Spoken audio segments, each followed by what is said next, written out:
Ciao a tutti e benvenuti all'unboxing del controller Xbox One wireless. Andiamo a vedere cosa c'è.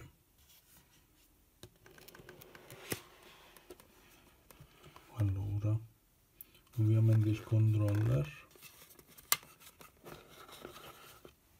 Lo mettiamo un attimo da parte. Poi giù ci sono i libretti di uso e manutenzione in tante lingue. E poi ci sono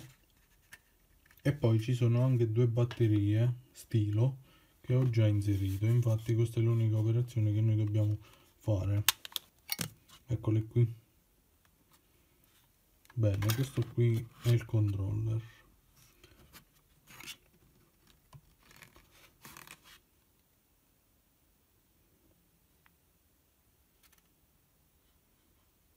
A me piace molto ed è molto bello, soprattutto ergonomico, riempie le mani, quindi è molto comodo per utilizzarlo nei giochi.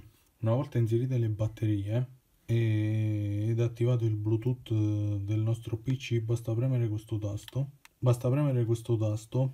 E il controller inizia a lampeggiare. Quando sarà associato smetterà di lampeggiare, questa luce rimarrà accesa e quindi sarà collegato e potremo utilizzarlo per giocare.